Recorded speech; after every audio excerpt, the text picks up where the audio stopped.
अस्सलाम वालेकुम, आप देख रहे हैं प्रोग्राम। मैं हूं मोहम्मद अकबर बाजवा। जजेस को मशकूक ख़त जिनके अंदर मुबैना तौर पर जहरीले केमिकल्स मौजूद हो सकते थे, खैर फोरेंसिक के बाद ये पता चला कि एक आर्सेनिक नामी जहरीला केमिकल, जो बहुत ज़्यादा नहीं है लेकिन थ्रेट के हवाले से अगर देखा जाए कि जब उन 6 जजेस ने ख़त लिखा सुप्रीम जुडिशल काउंसिल को, उसके बाद ये सिलसिला शुरू हुआ जब सुप्रीम कोर्ट के साथ रुकनी लार्जर बेंच ने इस मामले पर हेयरिंग स्टार्ट करनी थी। उससे एक रोज़ पहले लाहौर हाई कोर्ट के, इस्लामाबाद हाई कोर्ट के और फिर उसके बाद लाहौर हाई कोर्ट के जजेस को ये लिफाफे मौसूल हुए, ये ख़त मौसूल हुए, एनवलप्स मौसूल हुए और आज जस्टिस बाकर नजफी लाहौर हाई कोर्ट के जज हैं। ताज़ा वाक़या ये है कि उनको भी एक ऐसा ख़त मौसूल हुआ है। टाइमिंग यहाँ पर बड़ी अहम है। अब 2-3 तरफ इल्ज़ामात जाते हैं, 2-3 तरफ सोच जाती है कि ये भी हो सकता है, वो भी हो सकता है। बहरहाल मामला यहाँ पे ये है कि नुकसान पाकिस्तान का होगा इस तरह का कोई टकराव की सूरत हाल अगर कोई पैदा कराने की कोशिश कर रहा है या इवन अगर कोई जजेस को मजीद धमकाने की कोशिश कर रहा है। दूसरी तरफ आज हम प्रोग्राम में ये भी बात करेंगे कि एक अफवाह गर्दिश में है और वो ये कि सिर्फ इस्लामाबाद हाई कोर्ट के 6 जजेस नहीं, उनके अलावा दीगर हाई कोर्ट्स के जजेस को भी सेम सिचुएशंस का, मिलती जुलती सूरत हाल का सामना करना पड़ता रहा। उनका इरादा भी कुछ ऐसा बन रहा था कि ख़त लिखें, उसकी बाबत ये सब कुछ है, अफवाह है अभी तक। लेकिन बहरहाल इन पॉसिबिलिटीज़ पर प्रोग्राम के अंदर बात करेंगे और फिर एक अहम सवाल ये भी है साथ जिस पर इंपॉर्टेंटली बात करनी है। जो लार्जर बेंच बना है सुप्रीम हाई कोर्ट के 6 जजेस के इल्ज़ामात के बाद, उस पर आगे एक फुल बेंच भी बन सकता है और उस फुल बेंच में क्या इन कैमरा हेयरिंग होगी, यानी कि किसी को नहीं बताया जाएगा कि क्या हो रहा है, बंद पर्दों के पीछे होगा या ओपनली होगा तमाम कौम के सामने, जिस तरह से चीफ जस्टिस पाकिस्तान जस्टिस काजी फाइज साहब लाइव दिखाते हैं। और बड़ी अच्छी बात है कि आवाम को चीज़ों का पता चलना चाहिए। तो क्या उसमें से कुछ वर्थवाइल निकलेगा, कुछ ऐसा निकलेगा कि जिस पे हम कहें कि कटी कटा निकल आया, कोई मामला बन गया आगे, या फिर ये आई गई बात हो जाएगी और फिर वही इसकी सरजनिश करते हैं उसकी। क्योंकि शौकत सिद्दीकी साहब वाले केस के अंदर हमने देखा कि उनकी नौकरी, उनकी पेंशन वगैरह तो बहाल की गई, लेकिन जो लोग जिन पर उनका इल्ज़ाम था उनकी तहकीकात नहीं हुई थी, उनको कैफर किरदार तक नहीं पहुंचाया था। ये सुप्रीम कोर्ट से ही हुआ था। अब ये मामला दोबारा सुप्रीम कोर्ट के अंदर आएगा शौकत सिद्दीकी साहब वाला, तो फिर देखते हैं कि यहाँ पे क्या बनेगा। और जो ताज़ा इल्ज़ाम आते हैं 6 जजेस के ख़त के अंदर, जो उनकी क्या आगे किस तरह से इंक्वायरी होगी, कोई वाटरशेड मोमेंट पाकिस्तान के लिए बनेगा या नहीं बनेगा। हमारे साथ आरिफ चौधरी साहब मौजूद हैं, सीनियर कानूनदान। अब सबसे पहले सर मैं आपसे यही सवाल करूंगा, ये जो मशकूक खतूत, गो के उसमें से उतना वो वाला जहरीला एंथ्राक्स नहीं निकला केमिकल, बट स्टिल एक तशवीश तो है तमाम लोगों के अंदर कि कहाँ से आ रहे हैं, कैसे आ रहे हैं। मज़े की बात यह है कि जिस डीपीओ से भेजे गए हैं वहाँ पे माशाल्लाह सीसीटीवी कैमराज ही नहीं लगे हुए। आपके ख्याल में रीज़न क्या हो सकती है? ये तो इन्वेस्टिगेट होगा कि भेजे किसने है, वो बात की बात रहती है। रीज़न क्या हो सकती है, चाहे वो ए ने भेजे हो, सी ने भेजे हो या बी ने भेजे हो? देखिए, रीज़न जो है वो तो जब इन्वेस्टिगेशन होगी तो पता चलेगा। अब बज़ाहिर जो चीज़ नज़र आ रही है वो ये कि एक दिन पहले कार्रवाई से, कि जिस दिन जजेस ने बैठना था, उसमें लार्जर बेंच ने बैठना था, उससे एक दिन पहले ये ख़त आए हैं। और होना ये चाहिए था कि फौरी तौर पर वो रियासती इदारे हरकत में आते और उसकी फौरी तौर पर तहकीकात की जाती, लेकिन ऐसा नहीं हो रहा। और बाकी अब ये जो कॉन्स्पिरेसी थ्योरीज है वो बहुत ज़्यादा जोर पकड़ जाती है जब आप हक़ाइक़ को पूरे तौर पर छानबीन करके लोगों के सामने नहीं लाते। अब असल कॉन्स्पिरेसी थ्योरी जो है वो इससे बड़ी स्ट्रॉन्ग होगी, यानी मतलब इस तरह की सारी बातें जो है मैं समझता हूँ कि वो नहीं हो सकती अगर उसे बार बार। तो बेवकूफ़ाना सी बात होगी ना, उसमें तो कोई ये भी नहीं कर सकता कि वो ये जो कॉन्स्पिरेसी थ्योरीज होती है ना वो कोई अकल से तो नहीं की जाती ना, कई तरह के फैक्टर्स होते हैं। मसलन अब इस वक्त 2 तरह के लोग हैं, एक वो है जो हुकूमती मौक़िफ़ के साथ है और वो बेनिफिशरी है सारी सूरत हाल के, वो अपने तौर पर इसको इस तरह का तासुर देने की कोशिश कर रहे हैं कि जनाब जजेस जो थे उन्हें तौहीन अदालत का नोटिस दे देना चाहिए था। जजेस अगर नहीं कोई कर सकते थे, तो अभी थोड़ी देर पहले भी यही बातें सुन रहे थे हम कि जनाब जजेस अगर नहीं, तो उनमें ताकत थी, हौसला नहीं था, तो वो फिर जज ना बने। तो मैंने उन्हें अर्ज किया कि ये बिल्कुल उसी तरह की बात है जिस तरह ये कहा गया था चीफ जस्टिस साहब की तरफ से कि अगर आपके अंदर यानी उसकी तपश को बर्दाश्त करने की सलाहियत ना हो तो आप किचन में खेलना हो। अब ये बात, दूसरी बात ये है कि तौहीन अदालत का मामला जो है वो बड़ा, उसको एक चीज जिसकी तरह लोग तवज्जो नहीं देते कि ये उन लोगों के खिलाफ खाता आया है, उनकी कार्रवाई के खिलाफ जिनको आईनी तहफ़्फ़ुज़ हासिल हुआ है ऑलरेडी, और उन्हें आप आर्टिकल 199 के तहत कॉल नहीं कर सकते, उनके खिलाफ कार्रवाई नहीं कर सकते, बुला नहीं सकते। अगर उन्हें बुला नहीं सकते तो उनके खिलाफ तौहीन अदालत की कार्रवाई कैसे कर सकते हैं? तो इसलिए तीसरी बात जो इसमें बड़ी इंपॉर्टेंट है कि जजेस ने वो रास्ता इख्तियार किया जिसमें ये कहा जा रहा है कि जी वो आर्टिकल 209 के तहत तो नहीं आती। भाई 209 डील करता है जजेस के कंडक्ट को, तो उसमें इसलिए उन्होंने पूछा कि जनाब इस सारी सूरत हाल में जबकि ये सारी मुश्किलात भी हैं कि ये कोई आम आदमी या थानेदार तो नहीं है कि या आईजी तो नहीं है जिसके खिलाफ आप कार्रवाई करें, ये तो वो इदारे हैं जिनको आईनी तहफ़्फ़ुज़ है। तो इसलिए हमारी रहनुमाई की जाए कि हमारे साथ ये हो रहा है, ऐसी सूरत हाल में हम क्या कौन सा रास्ता इख्तियार करें। और अगर वक्त फिर उन्होंने ये रास्ता जो है डायरेक्ट सुप्रीम जुडिशल काउंसिल का नहीं इख्तियार किया, इससे पहले उन्होंने साहब इसमें एक और चीज मैं आपसे पूछना चाहूंगा। एक खबर चले, मैं नहीं कहता, मैं कहता हूं एक अफवाह गर्दिश के अंदर है, और वो ये है कि इस्लामाबाद हाई कोर्ट के 6 जजेस ने तो खत लिखा और जो उनके साथ जो मामला चल रहा था उनके साथ, लेकिन दे वर नॉट अलोन, ये और हाई कोर्ट जजेस के साथ या और कोर्ट्स के सुप्रीम कोर्ट के जजेस के साथ भी इस तरह का मामला हो सकता है, ये कहते हैं लोग। तो वो कहते हैं कि इन 6 के बाद मजीद जजेस भी और कोर्ट से, specially Lahore court and Sindh court, वो कोई कह लें हिम्मत पकड़ रहे थे and they were also looking forward to come to the fore, वो सामने आना चाह रहे थे। इस तरह का कोई मामला आपके ख्याल में ये काबिल कबूल है, ये जो अफवाह टाइप चल रही है? मैं अर्ज करता हूँ, ये जो खत लिखा गया ना उसमें तजवीज़ ये दी गई है कि आप एक कन्वेंशन कॉल करें, जुडिशल कन्वेंशन, और जजेस का, उसका मतलब ये था कि बाकी हाई कोर्ट्स के जजेस को भी आप बुलाएं ताकि वो भी आपको अपनी अपनी विपता सुना सके, क्योंकि जजेस आपस में ये चीजें शेयर तो कर रहे हैं। सही। ये अब आप मकबूल बाकर की ये जो भी उनका नाम है, उनकी जो बात की है, ये भी चूंकि पास बेले शेने ये भी दे रहे थे पीटीआई के लोगों को, तो इनका भी अंडर थ्रेट आना कोई ऐसी बात नहीं है कि जो काबिल कबूल ना हो।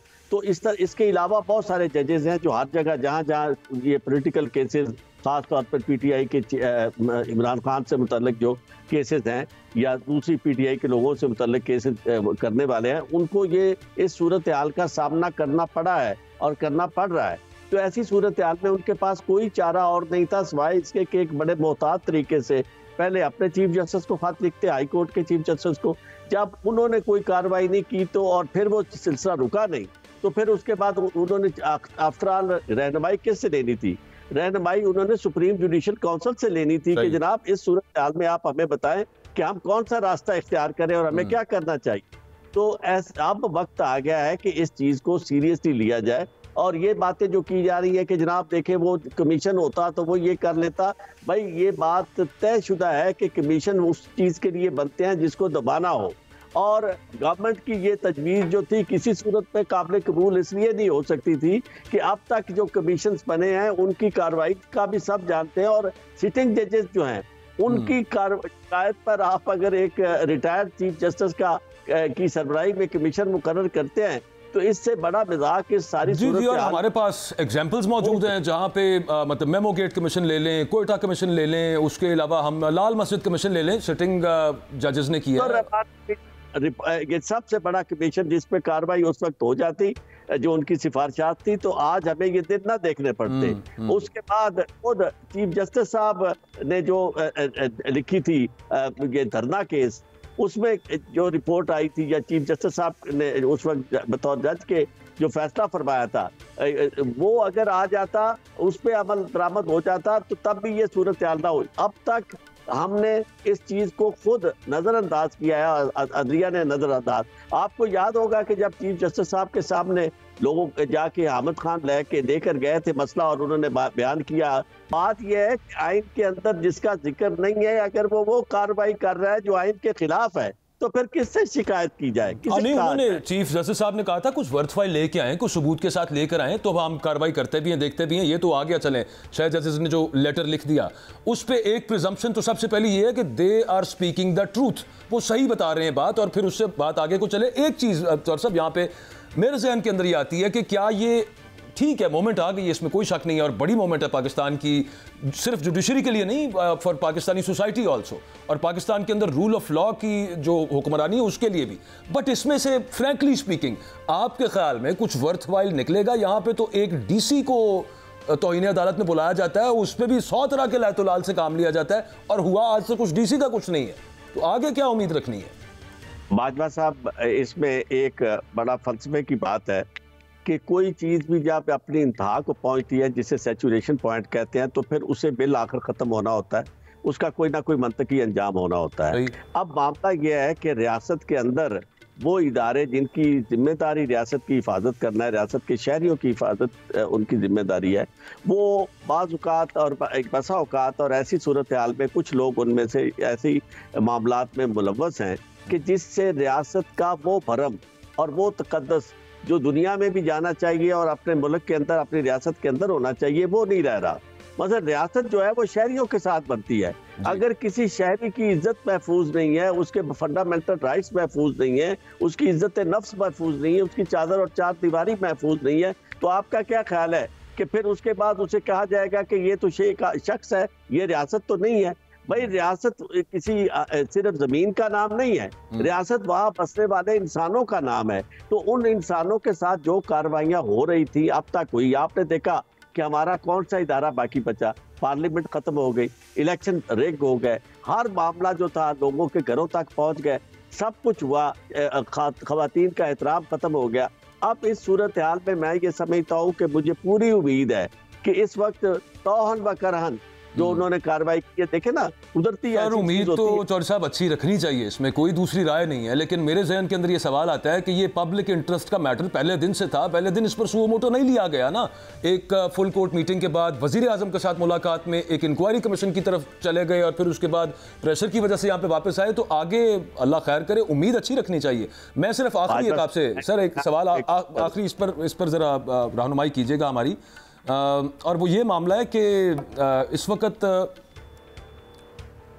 जो सूरत हाल हम देख रहे हैं जजेस के साथ सब मामला है, यहाँ पे आपको लगता है कि प्रेशर मजीद बढ़ सकता है?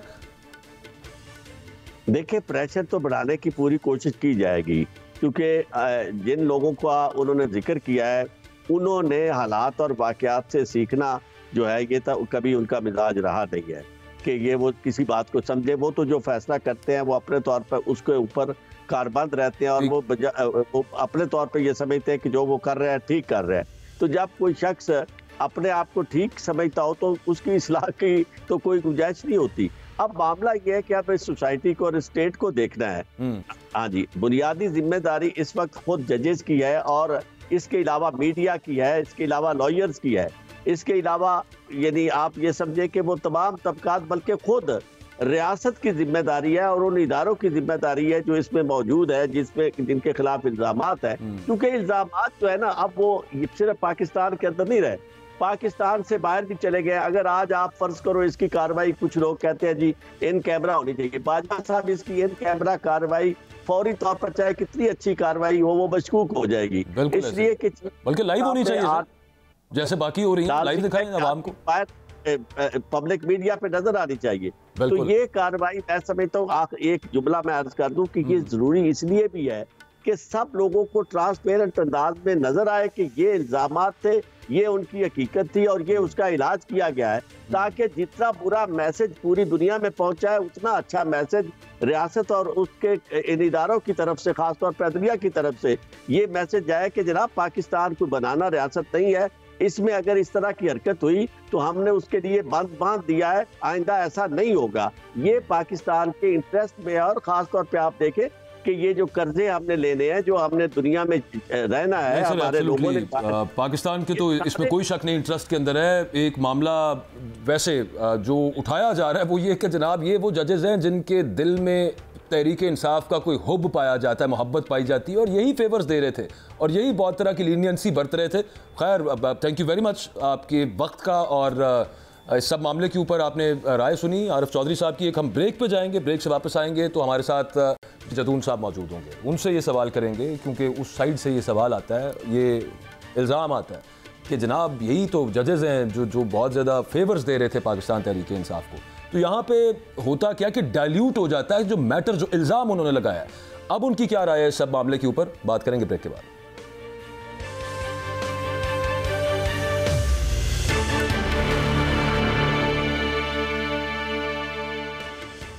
Welcome back. Islamabad high court के 6 जजेस ने जो खत लिखा उसमें एक मशवरा ये भी है, और ये ओवरऑल भी बात सामने आ रही है कि एक जुडिशल कन्वेंशन बुला लिया जाए, और उसकी बाबत खदशा ये है कि और तमाम जुडिशरी इकट्ठी हो। खदशा ये है कि मतलब और हाई कोर्ट्स जो हैं या और जुडिशरी के जो ब्रांचेस हैं वहाँ पर भी किसी को डराया धमकाया ना गया हो, तो एक दफ़ा खुल के बात सामने आनी चाहिए। जहांगीर जदून साहब हमारे साथ मौजूद हैं, मारूफ कानूनदान है। बहुत शुक्रिया जदून साहब, आपने वक्त दिया है। ये जो ख़त मिल रहे हैं, मशकूक ख़त जिनके अंदर पाउडर है, जो पहले था कि बड़ा पॉइजनस है, अब वो खैर उसकी फोरेंसिक रिपोर्ट आई कि सिर्फ आर्सेनिक है उसके अंदर, नॉनदलेस एक धमकी दी गई है। मैं आपसे पूछना चाहता हूँ कि एक ये कहा जाता है कि सिर्फ इस्लामाबाद हाई कोर्ट के 6 जजेस नहीं, और भी हाई कोर्ट्स के जजेस हो सकते थे या हो सकते हैं स्टिल, जिनका जो who can come to forefront इसी तरह की शिकायत लेके, जिस तरह की शिकायत 6 इस्लामाबाद हाई कोर्ट के जजेस को थी। तो इसका उससे कोई कनेक्शन हो सकता है, और इस पर भी ज़रा फरमा दीजिएगा कि क्या ये मुमकिन है कि मजीद जज साहिबान और हाई कोर्ट से यूँ सामने आए? बहुत शुक्रिया। देखें, उनका मकसद कन्वेंशन बुलाने का यही था कि ये कन्वेंशन सिर्फ जजेस का हो, और तमाम दूसरे भी हाई कोर्ट्स के जजेस जो हैं अपना जो उनका एक्सपीरियंस है एज ए जज ऑफ द हाई कोर्ट वो एक्सप्रेस करें कि आया जब वो किसी, देखें रूटीनी केसों में तो मेरे हाल में इंटरफेरेंस नहीं होती, आया वो किसी अगर इम्पॉर्टेंट केस में जिसमें पॉलिटिकली इम्प्लीकेशंस होती हैं, या दो पार्टियां जो है पाकिस्तान की मेन स्ट्रीम पार्टियां जब लिटिगेंट्स होती हैं, या फेडरेशन ऑफ पाकिस्तान या इलेक्शन कमीशन, या इस तरह कोई इलेक्शन का डिस्प्यूट होता है आपस में, तो उस वक्त जजेस जो हैं वो क्या उनको न्यूट्रलाइज करने के लिए या किसी पार्टी को फेवर करने के कोई प्रेशर होता है या नहीं। वो मेरे ख्याल में कन्वेंशन तो कोई भी हाई कोर्ट अपने तौर पे बुला सकती है, चाहे वो इस्लामाबाद हाई कोर्ट हो तो कह सकती है दूसरे हाई कोर्ट से जजेस को जी एक दिन हम निकालते हैं, उसमें तमाम जजेस बैठ के डिस्कशन करते हैं। वो सुप्रीम जुडिशल काउंसिल का काम नहीं है, ना ही उनका मैंडेट है कि सुप्रीम जुडिशल काउंसिल जो है। हम इस पे आ जाते हैं कि अपने तौर के ऊपर फर्ज कर लें लाहौर हाई कोर्ट के जजेस आ सकते हैं ऐसे सामने, जिनको ऐसे ही शिकायत हो जैसे इस्लामाबाद हाई कोर्ट के जजेस को है। ये तो हम वैसे वो मतलब प्रिज्यूम ही कर सकते हैं, अब सर्टेनिटी से तो नहीं कह सकते कौन सा जज को इंटरफेरेंस हो रही है, लेकिन डेफिनेटली अगर इस्लामाबाद में हो रही है तो दूसरी हाई कोर्ट्स में भी तो इसी तरह के केसेस पोलिटिकल लगते हैं ना, वहाँ पे भी तो अगर यहाँ पे हो रही तो फिर हो सकता है वहाँ पे भी हो रही हो। तो इस तरह और भी हाई कोर्ट्स के, और स्पेशली अगर पेशावर को आप मेंशन करें तो वहाँ पे हो सकता है वहाँ से कुछ जजेस आएँ कि जी हमारे साथ भी ये हो रहा है। और जो भी जज सुप्रीम कोर्ट से पहुँचता है 10-12 साल सर्विस करके, तो लाजमी कहीं ना कहीं उसको इस तरह के मुश्किलात फेस करनी पड़ती हैं, इसमें तो कोई दो राय नहीं है। वो चाहे मुगलियाँ चल रही है ना असल में जदून साहब, तो उसमें ये था कि मतलब हैं इस तरह के और दिस नंबर कुड राइज, ज़्यादा नंबर हो सकते हैं। तो मैंने कहा आप चूंकि आपकी फ्रेटर्निटी है, आप जरा कोई अंदर की बात ही शायद आपसे भी किसी ने डिस्कस की होगी, यार मैंने भी मसला है। नहीं डेफिनेटली होंगे। देखिए अब हम पिन पॉइंट नहीं कर सकते, बहुत जजेस तो इस चीज़ को नहीं करते, वो तो अगर किसी ने इंटरफियर करा तो वो खुद ही संभाल लेते हैं और आंधा वो नहीं करते। लेकिन डेफिनेटली जजेस की देखें हमारी तरह वो सोशलाइज भी करते हैं, फैमिली भी होती हैं, बाहर अंदर भी जाना पड़ता है, शॉपिंग भी करनी पड़ती है, बच्चों को भी पढ़ाना है, किसी अपने बहुत अजीज करीब रिश्तेदार के गमी शादी में भी जाना पड़ता है। तो बाकी तो रूटीन उनका यही काम होते हैं, तो उनके साथ मामला जिस तरह हम डेली लाइफ गुजारते हैं इस तरह होते हैं। ये नहीं कि जज अगर बन गया तो बस उसके सारे काम ऊपर से नीचे हो जाते हैं। ये बात तो बिल्कुल दुरुस्त है सर। ये जो मशकूक पाउडर है ये सीधा सीधा धमकी के ज़मरे में तो आता है, चाहे उसमें से कार्बोहाइड्रेट्स प्लस थोड़ी सी आर्सेनिक निकली, आर्सेनिक बहुत ज़्यादा जहरीली नहीं है, वो अपनी जगह पर रह गया, लेकिन थ्रेट तो ये है ना कि भाई ये पहुंच सकता है, तो फिर सच्ची मुची वाला वो एंथ्रैक्स के क्या जो भी उस केमिकल का नाम है वो भी पहुंच सकता है। एंथ्रैक्स जो है ये भी देखें ना, मैं ऐसे गुजारिश कर दूं कि यहाँ पे दहशतगर्दी का पर्चा तो हुआ है, लेकिन एट द सेम टाइम ये कैसी बात है कि इतना सीरियस मैटर पाकिस्तान की अदलिया को, मतलब लाहौर हाई कोर्ट के 6 जज, 8 जज इस्लामाबाद हाई कोर्ट के, सुप्रीम कोर्ट के सीनियर मोस्ट जजेस को, अब हो क्या रहा है कि जिस जीपीओ से है वहां पे अल्हम्दुलिल्लाह माशाल्लाह इल्ला माशाल्लाह सीसीटीवी कैमरास मौजूद नहीं है। तफ्तीश तो जो होगी उसमें से निकल आएगा, लेकिन इसका क्या करें, ये अजीब सी बात है। क्या लगता है आपको, कहाँ से आए ये खत? ये देखें ना, ये जिन्होंने खत भिजवाए हैं वो ये कोई तहकीकात नहीं होने देंगे, नहीं होगी, कहाँ से आए हैं कि ये बस जिस तरह एक बंदे की डकैती हो जाती है ना तो पुलिस वाले कहते हैं अच्छा पर्चा करा दो, जब पर्चा होता है अच्छा जी आप बंदे को पहचानते हो, कहते हैं जी मैं तो नहीं पहचान, कहते हैं नक्शा बता दें, वो कहता है यार मैं किस तरह, मुझे तो याद नहीं, कहते चलो जो भी आपके जहन में है ये स्केच बना दें। ये एक तरीका होता है टालने का, आगे करने का, फिर जब वो बेचारे को वो कहते रोज़ इधर आ जाओ, आज थाने में, आज शाम को आओ, सुबह को, वो तंग हो तो कहते हैं बस ठीक है जी आप इन्वेस्टिगेशन करें, हो सकती है ठीक है, नहीं हो सकती तब भी। तो ये भी इस तरह ही होगा, पहले दिन बड़ी तेज़ी दिखाते हैं, तो जो लोग ये काम करते हैं वो इन्वेस्टिगेशन नहीं होने देते, नहीं उनके होते हुए कर सकते हैं। तो ये तो मुश्किल लग रहा है ना। आप देखें ना, आपके सामने ऐसे ऐसे वाक़यात हैं दिन दहाड़े हुए हैं। यार आप ये कह रहे हैं जदून साहब मुश्किल लग रहा है, आपको तो मुझे पता है ना, मैं अपनी एक्सपीरियंस की बुनियाद पे कह रहा हूँ। अच्छा? सीसीटीवी कैमरा देखें ना, इस्लामाबाद के अंदर, मैं आपको इस्लामाबाद की बात बता रहा हूँ, यहाँ पे जो डकैतियाँ होती हैं, कितने लोग, मतलब आप छोड़ दें इन चीज़ों को, आप जो डकैतियाँ होती हैं उसमें आप देखें ना, पुलिस की एफिशिएंसी देखें इस्लामाबाद के अंदर, एक कैपिटल की पुलिस है, बहुत बड़ा मुल्क है, उसका एक इक़्तिदार खिलाफा है। सर अब तो सुप्रीम कोर्ट इन्वॉल्व हो गई है, हो सकता है इसके ऊपर फुल बेंच बन जाए जिसका इंतजार दिया है सारे इन वाक़यात में सुप्रीम कोर्ट इन्वॉल्व होती हैं। आपके साफी दिन को उठाए गए इस्लामाबाद से, उनमें हाई कोर्ट इन्वॉल्व थी, सुप्रीम कोर्ट इन्वॉल्व थी, उन्होंने बुलाया, किसी को बुलाया, कितने यहाँ से लोग हैं, एक एसपी था, फिर जरा पंचायती सा मामला चल पड़ता है आगे कि चलें G10 से एसपी को G10 से मतलब है वो वाक कर रहा था, उठा के मर्डर के अफगानिस्तान पहुंच गया, कोई पता नहीं चला किसने उठाया, कहाँ पे कैमरे थे, सेफ सिटी कैमरे कहाँ क्या काम करते हैं, करोड़ों अरबों रुपए इन पे खर्च हुए हैं, आज दिन तक कोई रिकवरी जो है सिटी CCTV कैमरे से तो नहीं हो सकती। हाँ नहीं, आप बिल्कुल दुरुस्त कह रहे हैं। मैं दूसरा जो एक सवाल मैं शुरू में प्रोग्राम के उठाया था कि क्या ये कोई वाटरशेड मोमेंट बन सकती है, ये मामला कैसे हो सकते हैं, वो जो अतर मुनल्ला साहब ने कहा बड़े अरसे से ये इल्ज़ाम है एग्जीक्यूटिव के ऊपर, अब मजीद इस पर हम आंखें बंद नहीं कर सकते। बड़ी अच्छी बात है, आंखें तो खुल गई हैं, हम तवक्को क्या रखें? आखिरी बात सिर्फ ये बताएं कि यहाँ पे बस झाड़ पूंछ करके और फिर मामला उधर का उधर ही रहेगा, या फिर इसमें से कुछ मंतकी अंजाम तक पहुँचेगा, कुछ वाकई इसमें से निकलेगा और ये सूरत हाल बंद होगी? आपके ख्याल? मैं तो अभी उम्मीद कर सकता हूँ, इस तरह आपने कहा है कि इस मामले को कोई लॉजिकल कंक्लूजन की तरफ जाना चाहिए, उसकी वजह जो ट्रैक रिकॉर्ड है उस पर पता चलता है कुछ भी नहीं होना। नहीं, वो एक तो थे ना शौकत सिद्दीकी साहब वाले केस में, उन्होंने तो टोटल इनकार कर दिया था, उन्होंने कहा था ये झूठ बोल रहे हैं शौकत सिद्दीकी साहब। तो लिहाजा मैं इजाज़त चाहूँगा, आपके वक्त का बहुत बहुत शुक्रिया, ब्रेक के बाद मुलाकात।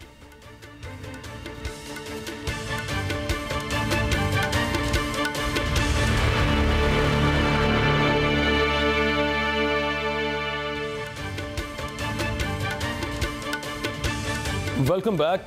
बरतानवी अखबार द गार्डियन ने ये इंकशाफ किया, वैसे ये इंकशाफ नहीं है, वो बात ये है कि भारत मुख्तलिफ मुल्कों के अंदर क्रॉस बॉर्डर टेररिज्म, अपने टारगेट्स वहाँ पे वो देवर किलिंग पीपल एक्स्ट्रा जुडिशली, और पाकिस्तान के हवाले से ये बात बड़े अरसे से उठ रही थी, लेकिन इंपॉर्टेंट यहाँ पे गार्डियन इसलिए है और गार्डियन का इंकशाफ इसलिए है कि पाकिस्तान का चूंकि एक कॉन्फ्लिक्ट है इंडिया के साथ, इस वजह से इंटरनेशनली पाकिस्तान के जो एक्यूजेशंस हैं उनको, जो कि राइटफुल जो हम इल्ज़ाम लगाते हैं, उनको एक्नॉलेज नहीं किया जाता था। But coming from newspaper like guardian, जो कि बड़ा रिस्पॉन्सिबल न्यूज़पेपर है और जिसकी क्रेडिबिलिटी भी बहुत है, इस बात का एतराफ़ आना कि वाकई भारत मुख्तलिफ ममालिक के अंदर इस तरह की दहशतगर्दाना कार्रवाइयाँ जारी रखे हुए है, और पाकिस्तान के अंदर ये कहा गया कि कम अज़ कम 20 ऐसे लोग हैं जिनको भारत अपना टारगेट समझता था, यहाँ पर उनको एलिमिनेट किया गया। मेरे साथ मौजूद हैं सीनियर सहाफ़ी माजिद निज़ामी साहब। थैंक यू वेरी मच निज़ामी साहब, आपने वक्त दिया है। सबसे पहले तो मुझे ये बताइएगा, चूंकि आप रिपोर्ट करते रहे हैं गाहे गाहे, जब मामला होते रहे,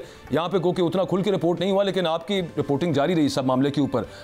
इज 20 द राइट फिगर? 20 का तो बहुत बड़ा फिगर नहीं है निज़ामी साहब? जी बहुत शुक्रिया।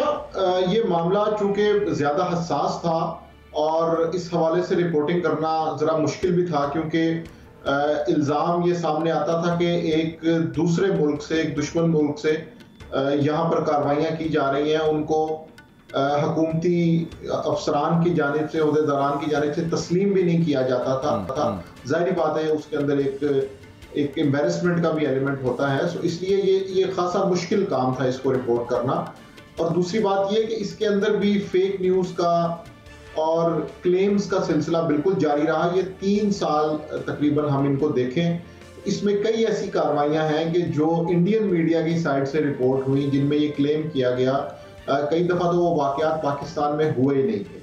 दूसरा ये कि कुछ ऐसे वाक़यात हुए कराची में, पंजाब में, कि जिनके अंदर अंदरूनी सिंध में जिनके अंदर टारगेट किलिंग्स हुई, जिनको क्लेम भी किया गया, लेकिन उन लोगों का ताल्लुक मिलिटेंसी से या कश्मीर जिहाद से नहीं था, लेकिन उनको उसके अंदर शुमार किया गया। तो ये चूंकि एक वॉर भी है, एक डिसइंफॉर्मेशन का मसला भी साथ साथ चलता है, सो जो सहाफी इसको कवर कर रहे थे उनके लिए ये एक और दोहरी मुश्किल थी कि उन्होंने इन वाकयात, इंसिडेंट्स को सेपरेट भी करना होता था कि क्या वाकई ये उससे लिंक्ड है। जो गलत क्लेम्स इंडिया कर रहा था, आप ये कह रहे हैं कि उनको एक्चुअली जो था उससे उनको शिफ्ट करना, आपस में छानना, उसमें गुजारना छाननी में से कि कौन सा ठीक है कौन सा नहीं है, ये मुश्किल काम था। एक सवाल मैंने निज़ामी साहब आपसे और पूछना था, खैर मेरा ख्याल है उसका जवाब नाजरीन को भी मिल गया होगा। दैट वाज कि हमने ऑफिशियली क्या ये मामला कभी क्लेम किया था या माना था। अलबत्ता ये ज़रूर हम कहते रहे कि भारत पाकिस्तान में दहशतगर्दी करवा रहा है, वो कुलभूषण यादव और उससे भी पहले भी, और लेकिन उसके बाद एक वो there is a long list. यहाँ पे एक चीज़ जो जिसका इंकशाफ इस गार्डियन की रिपोर्ट में है वो ये कि जो यहाँ पे उन्होंने असैसिनेशंस करवाए पाकिस्तान के अंदर, दोज वर थ्रू मुजाहिदीन। ये कुछ चीज़ समझाएं कि ये मामला, इसकी वेरासिटी क्या है, इसमें सदाकत कितनी है जो गार्डियन में क्लेम किया गया। जी, इसमें सवाल के पहले हिस्से पे मुख्तसर मैं तबसरा ये करना चाहूंगा कि इससे पहले कुछ ऐसे वाकयात हुए थे जिनमें हाफिज सईद के करीबी लोगों में से एक खालिद बशीर को अगवा किया गया, उनका मर्डर किया गया। फिर उनके जब कातिल पकड़े गए तो उन्होंने तस्लीम किया कि हमें एक खलीजी मुल्क से कुछ हैंडलर्स ने हमें ये टास्क दिया था। इस तरह से उस वाक़े के अंदर भी बराह रास्त इंडिया का नाम आया था। फिर हाफिज सईद के घर पे होने वाले हमले के ऊपर भी बाकायदा हुकूमत पाकिस्तान ने प्रेस कॉन्फ्रेंस की थी। और इसी तरह ये जो अब टारगेट किलिंग्स हो रही थी, इनमें दो ऐसे वाकयात हैं। एक रावला कोर्ट में मोहम्मद रियाज का कत्ल हुआ जिसको अबू कासिम कश्मीरी भी कहा जाता था। इसी तरह दस्का में शाहिद लतीफ का कत्ल हुआ। ये दो ऐसे वाकयात हैं रिसेंट जिनके ऊपर बाकायदा सेक्रेटरी खारजा ने प्रेस कॉन्फ्रेंस की और ये कहा कि हमारे पास ऐसे सबूत हैं कि जिनसे ये साबित होता है कि इसमें इंडियन खुफिया एजेंसी रॉ मुलविस है। अब जहां तक सवाल के दूसरे हिस्से का ताल्लुक है तो उसमें ये बात बिल्कुल मौजूद है और इस हवाले से बिल्कुल वर्किंग भी की गई। ये मामला थोड़ा सा ट्रिकी इसलिए है कि कहा यह जाता है कि हैंडलर्स ने सोशल मीडिया के जरिए कुछ ऐसे लोगों को हायर किया जिनका मजहबी रुझान था।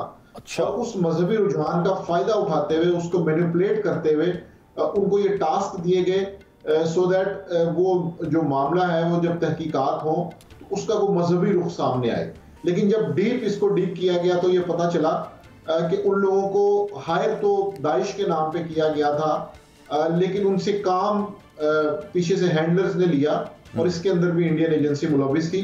तो ये सोशल मीडिया का जो एक यूज है इसके ऊपर भी काफी क्वेश्चन मार्क्स हैं कि आपके साथ जो लोग इंटरेक्ट कर रहे होते हैं सोशल मीडिया अकाउंट्स के ऊपर उनकी वेरिफिकेशन कितनी जरूरी है और सोशल मीडिया के जरिए आप किस तरह से डिफरेंट आइडेंटिटीज के साथ अपने मजमून मकासद को पूरा कर सकते हैं। तो ये एक इसका एक बड़ा डिफरेंट पहलू था जो इसके अंदर सामने आया। अच्छा निज़ामी साहब, इसमें जब हम मुजाहिदीन की बात करते हैं उसमें आपने क्लैरिटी दे दी कि जिन लोगों का मजहबी रुझान या कुछ ज़्यादा मुतशद्दिद सोच के हामिल लोग थे उनको काबू कर लिया गया और जो भी लालच दिए गए होंगे या जो भी मामला किया गया होगा। लेकिन वो जो दाइश का आपने नाम लिया तो पाकिस्तान के अंदर दाइश का ही आगे से फैक्शन है इस्लामी स्टेट ऑफ खुरासान जो ISK जो है, यहाँ पे उन्होंने क्लेम की है कुछ चीज़ों की रिस्पॉन्सिबिलिटी कि हम कर रहे हैं। सो मीनिंग देयर बाय अगर हम इसको पीछे लेके चलें तो उन पे फिर इंडिया निकलता है उनके पीछे भी। क्या यूं ही है? मैं गलत तो नहीं समझता? नहीं, इसमें थोड़ा सा क्लैरिटी की जरूरत है। ये 1 से 2 केसेस में ऐसे हुआ था और उन लोगों को अप्रोच किया गया हैंडलर्स की जानिब से और उन्होंने ये कहा कि हम रिप्रेजेंटेटिव हैं दाइश के, जो कि एक फेक क्लेम। तो ये दोनों स्टोरीज अलग-अलग है। दाइश के बाकी हमले वो एक अलग कहानी है और इसके अंदर दाइश का नाम इस्तेमाल करके उन लोगों को यूज किया गया। तो ये पता ये चला कि ये जो वेरिफिकेशन है या जिहादी या दहशतगर्द तंजीमों के अंदर के जो मसाइल हैं उनमें भी मैनिपुलेशन की जा रही है। एक आई वॉश के तौर पर भी यूज करने की कोशिश की गई दाइश के नाम को। अच्छा, ये जो UAE के अंदर स्लीपर सेल्स होना या चले मॉरिशस का तो पता नहीं, वहाँ पे हो सकता है कोई मामला हो। UAE के साथ हमारे तो बड़े कॉर्डियल टर्म्स और उसके अलावा when we look at what the governance system is in UAE कि वहाँ पे जिस तरह से गवर्न किया जाता है वो तो बड़ा क्या उसको कहना चाहिए, मैं कहूँगा एयर टाइट किस्म का माहौल है वहाँ पे और सिक्योरिटी पॉइंट ऑफ व्यू से खास तौर पे। So how is it so कि ये वहाँ से ऑपरेट हो रहा है सब मामला? और फिर पाकिस्तान का जाहिर है कि हमने अपने कंसर्न्स तो इसके बाद शो किए ही होंगे UAE के साथ, बट ये कुछ बात ये भी कुछ समझ नहीं आती कि UAE किस तरह से। जी, ये एक बड़ी इंटरेस्टिंग स्टडी है। अगर हम इसको थोड़ा सा डिटेल में देखें यूएई इस लिहाज से मुनफरिद मुल्क है कि वहां पर कई पाकिस्तानी मजदूरी के लिए जाते हैं। जो नॉन स्किल्ड लेबर है, गैर हुनरमंद पाकिस्तानी हैं, उनकी एक बहुत बड़ी तादाद है वहां पे जो गुर्बत की वजह से, घरेलू मसाइल की वजह से वहां पे मौजूद है। तो उनको मैनिपुलेट करना या उनसे राब्ता करके उनको सब्ज बाग दिखाना, उनको पैसे ऑफर करना, ये निस्बतन आसान है क्योंकि दुबई के वीजाज और वहां पे एंट्री भी बहुत आसान है। सऊदी अरब की निस्बत वहां का इन आउट जो है वो ज्यादा फ्रीक्वेंट हो सकता है। फिर ये है कि जो पाकिस्तानी हैं, जो लोअर क्लास पाकिस्तानी हैं, उनकी बहुत ज्यादा प्रेजेंस है वहां पर। तो वहां से रिक्रूटमेंट करना या कोई हायरिंग करना उस लिहाज से थोड़ा सा आसान होता है। और फिर उनको ये कहना कि आपको हम पाकिस्तान में सेटअप कर देंगे या पाकिस्तान के अंदर ही आपको हम चीजें प्रोवाइड कर देंगे, पैसे दे देंगे, जो भी आपको चाहिए। तो वो वहां पर ये जो लालच है या अपने मसाइल के हल के लिए जो गरीब गुर्बत है, उसका भी एक कार्ड वहां पे प्ले किया जा सकता है। तो इसलिए इसमें एज ए गवर्नमेंट उनका कोई रोल नहीं है, एज ए ऑफिशियल, क्योंकि वहां से कोई चीज, कोई अटैक जो है वो इनिशिएट नहीं हो रहा। वहां पे सिर्फ प्लानिंग हो रही है और हैंडलर्स वहां पे मौजूद हैं। तो वहां की जो पॉलिसीज हैं उनको वो बिल्कुल डिस्टर्ब नहीं कर रहे। अंडरस्टैंडेबली सो। और वो जो आपने बड़ा इंपॉर्टेंट पॉइंट जो गुर्बत वाला बताया, वो पाकिस्तान के अंदर एक दौर में हम देखते रहे कि जहाँ पे जब एक वेव थी टेररिज्म की, तो बहुत सारे लोगों को पैसों का और दीगर लालच वगैरह देकर, और साथ ऑब्वियसली मतलब उसको शुगर कोट करके किसी मजहबी मुतशद्दद और गलत तरह के बयानिए में लोगों का दिमाग चेंज किया जाता था। एक चीज़ और, ये तो बड़ी फिर इंपॉर्टेंट मामला हो गया। दो चीज़ें निज़ामी साहब, एक थ्रू हमारा फिर इसका मतलब है कि साइबर विंग भी हम बहुत ज़्यादा एक्टिव होना चाहिए, बड़ा बल्कि प्रोएक्टिव होना चाहिए, और उस पर ज़रा ज़्यादा बेहतर काम करने की और ज़्यादा तनदही के साथ काम करने की ज़रूरत है। एंड सेकंड इज़ कि जो लोग फिर वहाँ से आ रहे हैं, क्योंकि बहुत बड़ा डायस्पोरा है पाकिस्तान का यूएई के अंदर, सऊदीया के अंदर, मैं ओवरऑल गल्फ़ कंट्रीज़ की बात कर रहा हूँ, तो वो वापस आए और उनकी फिर क्या प्रोफाइलिंग का कोई मैकेनिज्म हो यहाँ पे, किस तरह पता चल पाए? ये तो बड़ा तशवीशनाक सी सूरत हाल है जो आपने बयान की। जी बिल्कुल, ये बड़ा पेचीदा मामला है। उसकी वजह ये कि ये थाउजेंड्स में लोग आ रहे हैं, जा रहे हैं, सो उनकी प्रोफाइलिंग करना या उनमें से ऐसे लोगों को निकालना ये खासा मुश्किल काम है। और उसमें जो इंटरेस्टिंग पॉइंट नोट किया जाना चाहिए वो ये है कि इन सारी टारगेट किलिंग्स के अंदर मुख्तलिफ टीमें इस्तेमाल हुई। मिसाल के तौर पे एक मजदूर को कहा गया कि तुम्हें इतने लाख रुपए देंगे, तुमने सिर्फ जाके देखना है कि वो बंदा वहां पे रहता है या नहीं रहता। उसके बाद उसका काम खत्म हो गया, उसको पेमेंट मिल गई। तो इस तरह फिर एक दूसरी टीम तैयार की गई जिसने जाके एग्जीक्यूशन की। सो ये एक खासा पेचीदा मामला है जिसके अंदर डेफिनेटली साइबर क्राइम के लोग, इंटेलिजेंस के लोग, फिर इसी तरह बाकी जो कानून नाफिज करने वाले इदारे हैं, उनकी एक कोऑर्डिनेशन इसके अंदर बिल्कुल चाहिए होगी, एक मजबूत हिकमत अमली होनी चाहिए। फिर इसी तरह हमने ये देखा कि जब ये इंसिडेंट्स हुए उसके बाद कानून नाफिज करने वाले इदारों ने डेफिनेटली इसके ऊपर बड़ी वर्किंग की और बड़ा इसको डीपली देखा, क्योंकि उसके बाद जो चीजें सामने आई फिर उससे ये पता चलना शुरू हुआ कि इसके लिंकेजेस कैसे बन रहे हैं। सही सही, बहुत शुक्रिया, थैंक यू वेरी मच निज़ामी साहब, आपने अपना कीमती वक्त दिया। बड़ी तनाक, बड़ी पेचीदा सूरत हाल है, और यकीनी तौर पे जो अब जो मैकेनिज़म्स ऑलरेडी इन प्लेस थे उनको मज़ीद, जिसको कहते हैं कि मतलब बटरेस किया जाएगा, मज़ीद उनको पुख्ता किया जाएगा, और मतलब इन चैलेंजेस से निपटने के लिए नई हिकमत अमली बनाई जाएगी। और इंशाल्लाह उम्मीद है हमारी लॉ इन्फोर्समेंट एजेंसीज, जिस तरह उन्होंने कभी इससे पहले पाकिस्तान को लेट डाउन नहीं किया, ये चूँकि एक नया मामला सामने आया जिसमें भारत पहले की तरह बहुत नए तरीकों के साथ इन्वॉल्व है दूसरे मुल्कों में दहशतगर्दी कराने के लिए, specially in Pakistan, but this will be इंशाल्लाह काउंटर्ड। आपसे कल इंशाल्लाह मुलाकात होगी। अल्लाह हाफ़िज़।